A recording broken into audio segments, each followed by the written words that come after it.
Olha, a gente deve ser enterrado em Londrina, no Paraná. O corpo da turista de 26 anos, que morreu aqui em Salvador depois que o teto da igreja de São Francisco desabou no Pelourinho. Ontem, familiares estiveram no IML para reconhecer o corpo da vítima. O desabamento da igreja histórica levantou um alerta sobre a conservação do patrimônio tombado aqui na nossa capital. Autoridades investigam as causas dessa tragédia que deixou a turista morta e outras 5 pessoas feridas. Acompanhe a reportagem de Pauliane Araújo.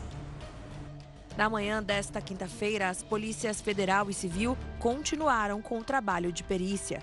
A Defesa Civil de Salvador interditou a igreja.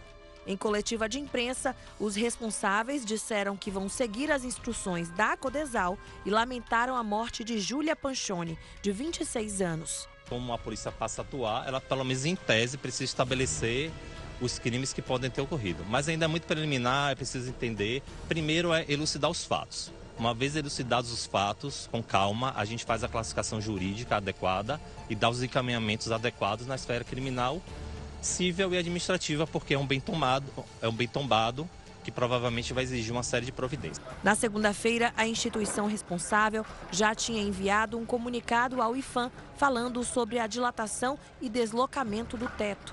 Eles afirmam que não tinham noção de que poderia desabar. Como nós somos leigos no assunto sobre estrutura, a gente não tinha capacidade de dizer que aquela fissura era motivo de desabamento e que a gente agora iria tirar as pessoas de dentro.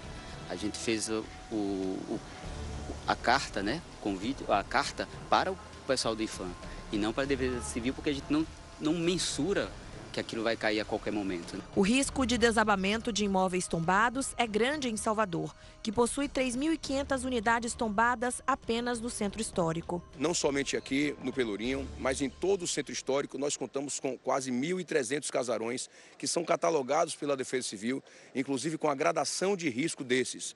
E todos esses imóveis são informados aos particulares e ao órgão tombador, seja o IPHAN em âmbito federal, seja o IPAC em âmbito estadual. Estes que são os órgãos tombadores, as autarquias responsáveis pela preservação desse patrimônio histórico. Agora o imóvel vai permanecer fechado até que sejam feitas todas as reformas estruturais necessárias para não haver novos desabamentos. De acordo com o IPHAN, só é possível restaurar todos os monumentos e casarões tombados em Salvador se houver uma iniciativa conjunta entre as várias esferas públicas e privadas. É preciso que a prefeitura haja, é preciso que o governo estadual também se envolva, o IPHAN, a sociedade civil, o setor privado. A preservação do patrimônio, ela não é uma responsabilidade exclusiva de um órgão, embora a gente tenha muitas responsabilidades e tenha respondido a boa parte delas. É preciso que haja um pacto pelo patrimônio cultural brasileiro. O IPHAN diz que as obras já estão programadas e devem ser iniciadas em breve. Segunda-feira, a gente também publica a contratação emergencial para a limpeza do local, a estabilização, para que a gente não tenha aí uma intensificação desse desabamento ou de outros problemas, para que a gente então possa reconstruir a igreja e reabri-la à população. Nessa manhã, o presidente Lula deu entrevista para a Rádio Sociedade e comentou o que aconteceu. Ele lamentou a morte e os 5 feridos e criticou a forma como acontece a relação de tombamento dos imóveis e verba para manutenção. Em São Paulo, no Rio de Janeiro, em Brasília, você tomba as coisas, mas quando você faz uma política que você tomba um patrimônio público, é preciso colocar dinheiro para manter as coisas. Ou seja, eu vejo um monte de prédio tombado na Bahia, em Pernambuco, no Rio de Janeiro e em São Paulo, e o cidadão que fez o tombamento, que aprovou a lei na Câmara, de vereador, de deputado, ou seja, não coloca um orçamento para que isso seja, conservado.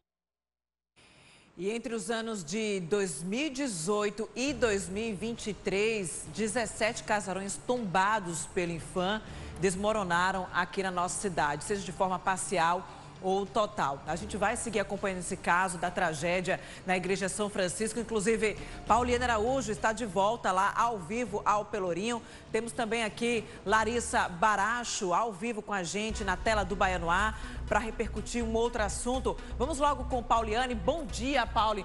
Alguma novidade por aí? Alguma movimentação diferente?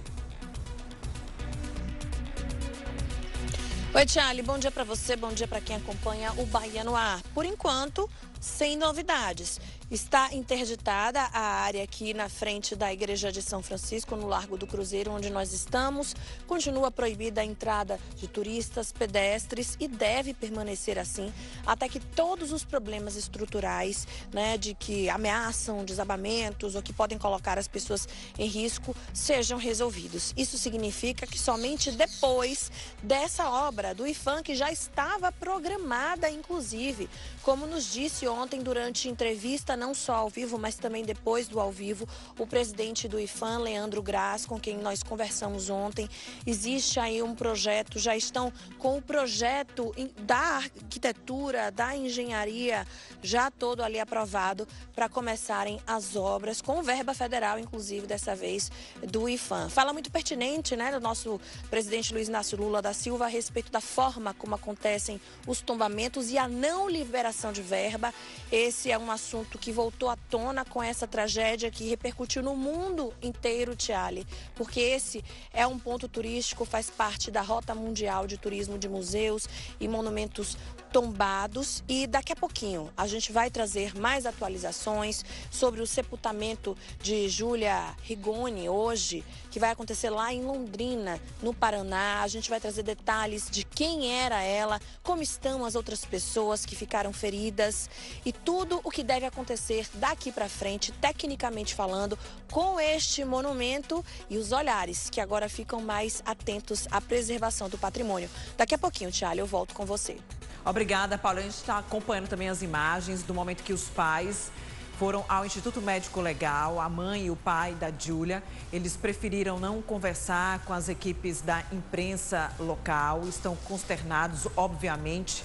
Uma filha, 26 anos de idade, cheia de planos, de um momento de lazer, de passeio, e os pais têm que vir à capital baiana para pegar o corpo da filha. É uma dor imensurável, mas a gente vai trazer todos os detalhes sobre o sepultamento e também agora o trabalho, né, de reforma da igreja. Os escombros ainda estão no local, é uma área ainda muito delicada, sensível, então as equipes estão analisando como vão fazer a remoção também dos escombros da Igreja São Francisco de Assis. Daqui a pouquinho o Pauliane Araújo volta trazendo outras informações sobre isso.